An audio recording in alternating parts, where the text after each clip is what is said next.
Hi, for my 3-minute video, I'm going to be doing a successful intervention. That intervention is air pollution monitoring stations.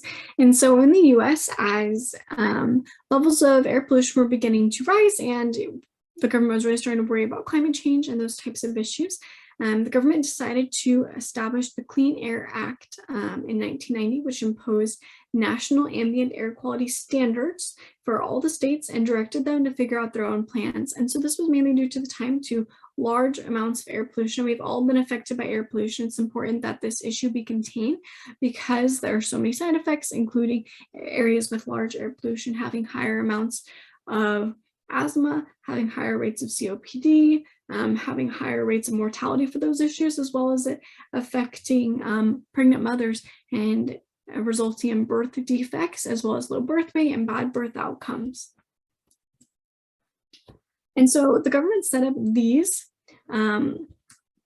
little air monitoring stations in many locations throughout every state. And as I said before, they directed states to create a plan to lower these air pollution levels, and the government would monitor them periodically and see whether the states were compliant in reaching their NAAQS.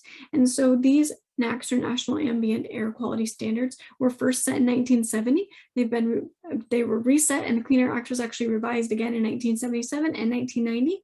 And these NAAQS continue to be reset all the time. Most recently, as 2014 and 2015, new NAAQS were set throughout the US. And so some ways that states have responded to these air pollution monitoring stations being put in were to create car emissions testing to try and make sure that every car that is out driving is efficiently using, is more energy efficient, isn't creating large amounts of emissions. On top of that, a lot of states have also increased carpool lanes, or HOV lanes, as they're known in Utah, that allow individuals who are carpooling or have multiple people in their cars to use these lanes. And so then they're hoping to reduce the number of cars that are out driving every day.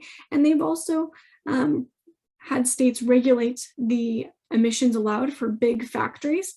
And then a lot of states have additionally taken on looking for new cleaner energy sources as well as a way to meet their NAAQS, reducing the amount of coal-produced energy that they're using in a state and trying to use more energy efficient ways like wind power, sun power. We're seeing more and more of these in a lot of states as they're trying to reach these NAAQS. And I want to point out that this has been very successful, looking at these monitoring systems that are set up so the government can see who's hitting their levels, and so they can kind of enforce it in that way and monitor what the states are doing. And not every state has been completely successful at getting every single county or city under the NAAQS that are set by the government, but with the government constantly monitoring them, this has been a very successful way for the US to overall reduce our air pollution.